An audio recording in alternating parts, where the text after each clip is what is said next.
Mr. President, earlier this week, the Senate Finance Committee, by a vote of 14-9, reported out its version of health care reform.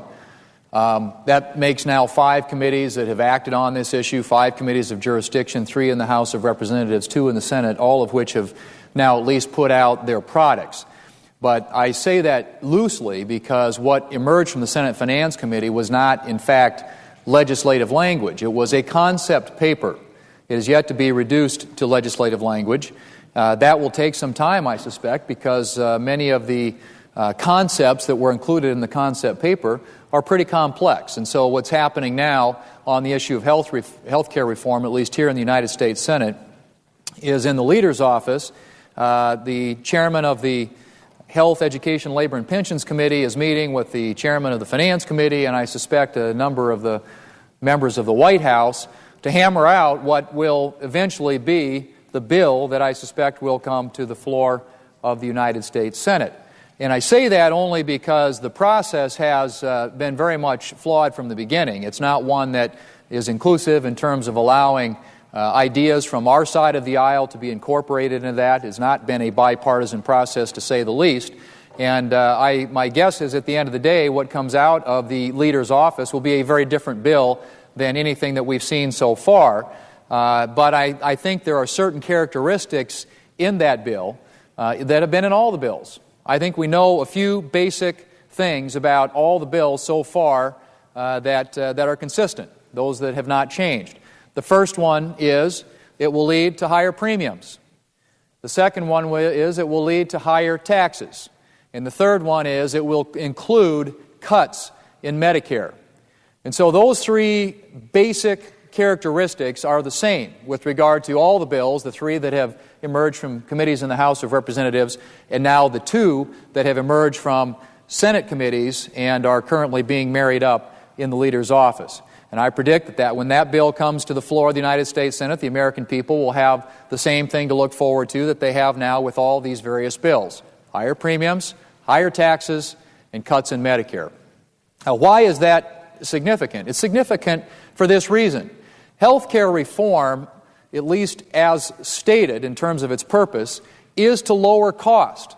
I mean, for the past decade and beyond, we've been talking about health care costs in this country and how we've got to do something to rein in this escalating increase in costs that people deal with every single year for health care, double-digit increases in health care costs many of those years. And so the whole purpose of health care reform, at least in my understanding of it, and I think as stated by the President and others, is we've got to rein in and get control of health care costs in this country.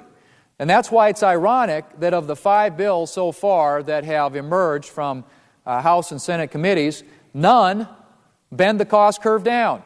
All increase premiums for people in this country, increase the costs for health care coverage. Now, in the Senate Finance Committee, the most recent version of this, which, as I said earlier, was reported out this week by a 14-9 vote, there wasn't a direct assessment or estimate of what that increase in premiums would be. There were simply generalized comments by the Congressional Budget Office that, yes, these increased taxes in the bill would be passed on generally dollar for dollar. In other words, the tax that are imposed, 40% excise tax on in some of these insurance companies, would be passed on in the form of higher costs for premiums to healthcare consumers in this country, without being more specific or quantifying in any more precise way what those increased costs would be. But nevertheless, I mean, they said basically the same thing that we've seen in all these various bills, and that is that healthcare cost, coverage, premiums are going to go up. We're going to have higher premiums. Well, in the last week or so, we've now seen 2 studies where independent analysts have looked at this and concluded the same thing. In fact, the PricewaterhouseCoopers study from a few days ago went so far as to say that if you are an individual buying in the individual marketplace, you're going to see your health care premiums go up about $2,600 if this bill becomes law. And that would be at the year 2019, at the end of the 10-year window, which is what the people who analyze these things look at. So about $2,600 per person increase in premium if you're buying in the individual market.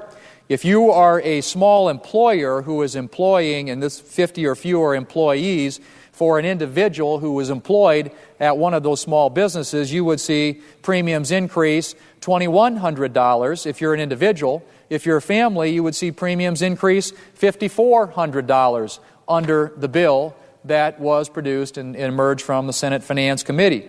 And so whether you're an individual buying in the individual marketplace, whether you're getting your insurance through your employer, you will see higher premiums, higher health care costs, according to this analysis. And if you are a family, the same thing. It's just a varying difference in the amounts, but anywhere from $2,100 up to $5,400 increased premium costs, according to the PricewaterhouseCoopers study. Well, this week there was a study released by Oliver Wyman, which came to the conclusion that if you buy your insurance in the individual marketplace, you're going to see a $1,500 increase for single coverage, $3,300 for family coverage annually. And that's exclusive of inflation. That doesn't include the normal inflationary costs that we deal with year in and year out for health care in this country. And so this study concluded the same thing that the PricewaterhouseCoopers study did, and that is whether you buy in the individual marketplace, whether you get it through your employer, if you are an individual or you are a family, you will see higher premium costs. And as I said in this particular study, $1,500 for single coverage, $3,300 for family coverage annually.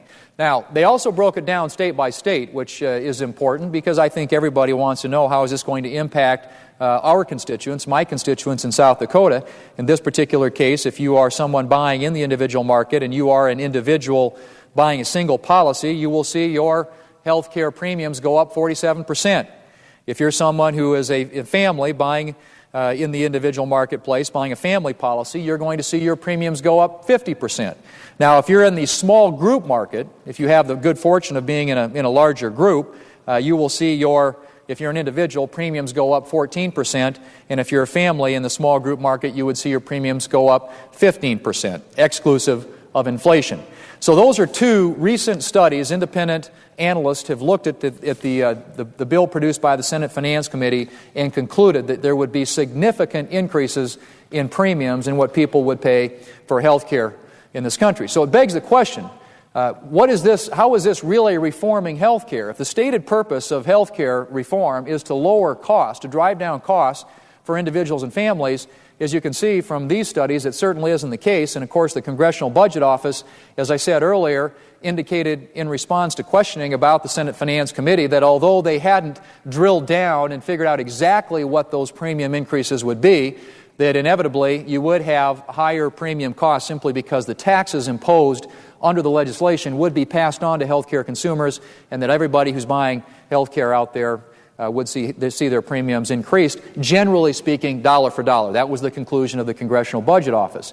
So, higher premiums, that's the first thing we know about all the health care reform plans so far that have been put forward. The second thing we know as well with certainty is that they all include higher taxes. Now, the House versions of this legislation use payroll taxes. They have an employer mandate, what we refer to as a pay-or-play mandate.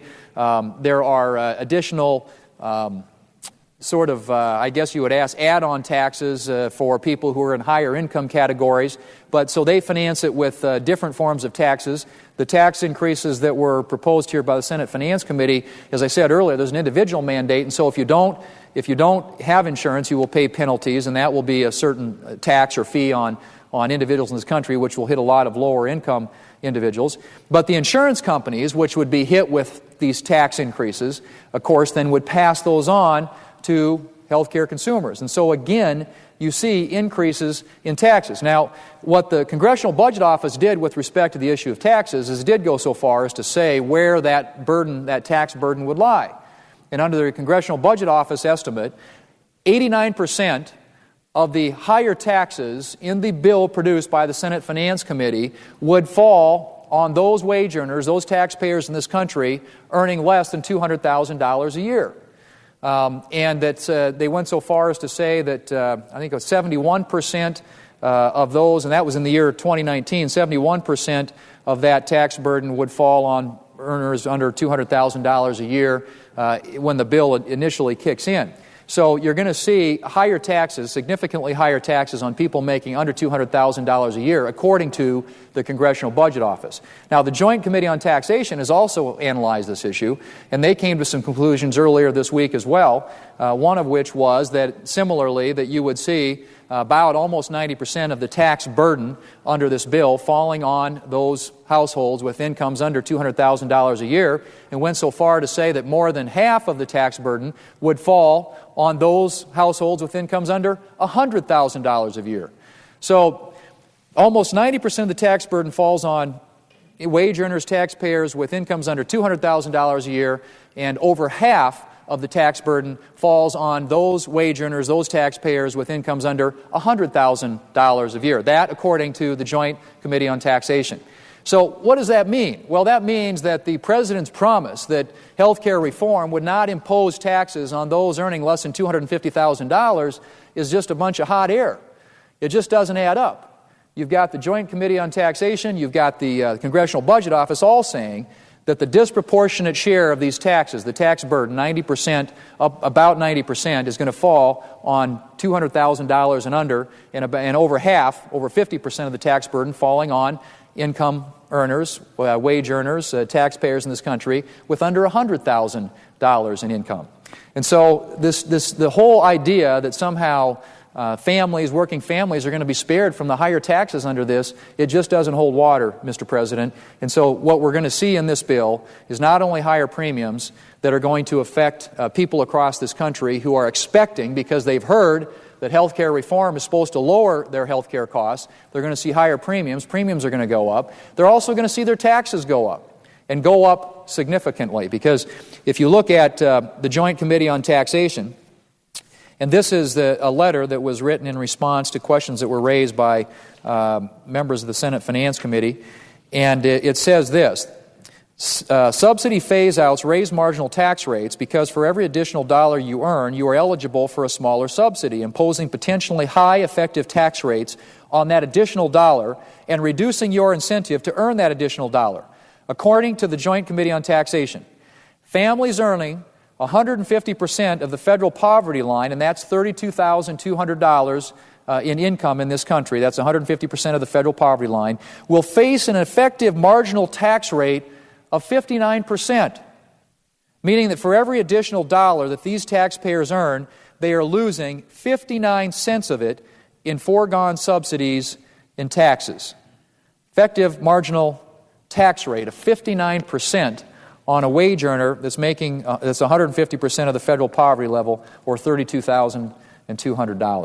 Mr. President, lots of higher taxes in this legislation, lots of higher premiums, and of course the final thing I'll mention, and the other thing that we know is consistent in all the bills, is significant cuts in Medicare.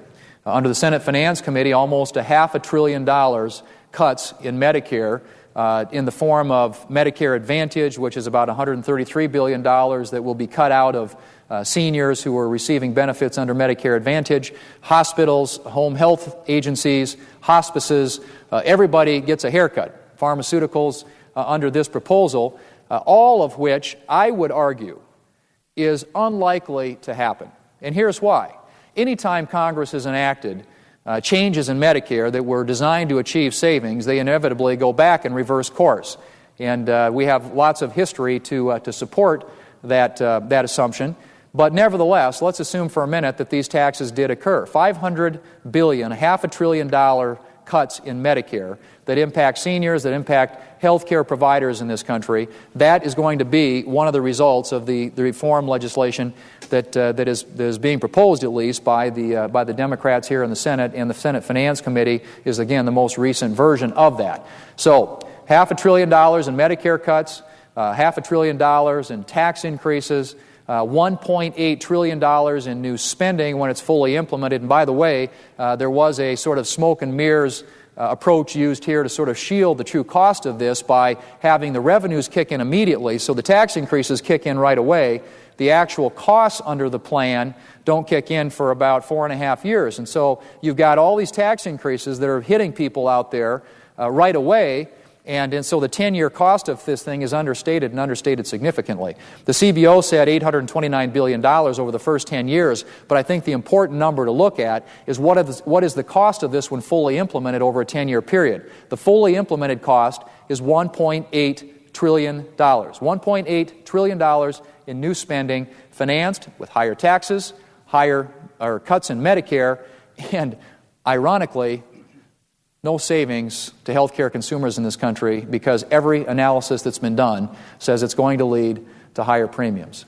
And I would argue, Mr. President, as well, in addition to higher premiums, higher taxes, and Medicare cuts, that you're also going to see a significant reduction in the quality of service in this country as you have more and more government expansion here in Washington, D.C., more and more government intervention, involvement in these decisions that are made. The government will now put mandates on what types of policies meet the threshold, meet the standard, and I think inevitably in every model around the world where you have that level of government intervention, it leads to a rationing of care, denials of care, delays with respect to care. And so I would argue that this is the whole idea of this being characterized or labeled as reform is completely mislabeled. There is nothing that's reform about this. It does raise premiums, it does raise taxes, it does cut Medicare, and I think you're going to see, in addition to that, diminishment in the services that are available to people in this country through many of these programs. Now, what's the alternative? Well, obviously, we believe that rather than throwing this entire program out, the entire healthcare system overboard in this country, that we ought to be looking at what we can do step by step to try and improve it. And Republicans have offered numbers of alternatives out there. We believe that buying insurance across state lines, interstate competition, would create more competition, put more downward pressure on prices in this country. We think that's a good solution. We think small business health plans, allowing individuals and small businesses to join larger groups, which is something that gives them group purchasing power and, again, brings downward pressure on prices. And that, by the way, is something that a number of us have voted many times here in the Congress for. It's always been defeated. And then also dealing with this issue of medical malpractice reform, which, according to the CBO now, has significant savings, $54 billion in savings, and that just applies to government side of health care. I think if you extended that to private health care, there are estimates that defensive medicine in this country costs $100 billion to $200 billion annually. And so if you could address the issue, and that deals with litigation costs, I think if you deal with the issue of defensive medicine, you would see the savings grow significantly over what the estimate that the CBO provided was. So having said that, those are several things just off the top right there that we think are step-by-step improvements in our healthcare system in this country that doesn't throw overboard everything that's good about American healthcare, doesn't move us toward a government plan or a single-payer system like they would have in Europe or Canada or someplace like that, preserves the competition that we have in the marketplace today and a market-based delivery system for healthcare in this country. And we're going to continue to talk about those ideas as well as many others, including providing tax credits that will give access to healthcare for those who don't have it in this country. And there's a way that you can do that that's very simple. And by the way, the Baucus bill, the bill that the Finance Committee reported out, still leaves 29 million people in this country without health insurance. And so in spite of $1.8 trillion in spending and all these new taxes and higher premiums and everything that goes with that, you're still not getting the people who don't have health insurance in this country, many of them, covered. We think this is the proposal that will be brought before the Senate, depending again, and we don't even know what it is at this point because it's being written behind closed doors, is the wrong approach. And the correct approach is a step-by-step process that improves and builds upon the strengths in this system, addresses the shortcomings, the flaws, attempts to fix those, but does it in a way that doesn't bust the bank, that doesn't bust the budget, that doesn't raise taxes on American consumers, that doesn't raise premiums for American healthcare consumers, and that doesn't cut Medicare for seniors across this country and for many of the providers who are out there. And so, Mr. President, I would hope that as the American people tune into this debate, and I think they will, that they will engage on this issue, that the bill, whatever comes out of the discussions that are going on in the leader's office, that there's ample amount of time for the American people to analyze it, for members of the Senate to analyze it, to digest it. This is literally 1/6 of the American economy. We are talking about reorganizing 1/6 of our entire economy. We should do that with great deliberation, with great diligence, with a great amount of care, and I would argue not by throwing it overboard, the current system overboard and wrecking it, but taking this step by step and improving the system that we have today so that it works for the American people, provides access to those who don't have health insurance, and actually does something to bend the cost curve down, to drive health care costs down for people in this country rather than raising them like all the bills that have been produced by the Democrat majority here in the Congress would do. Mr. President, I yield the floor.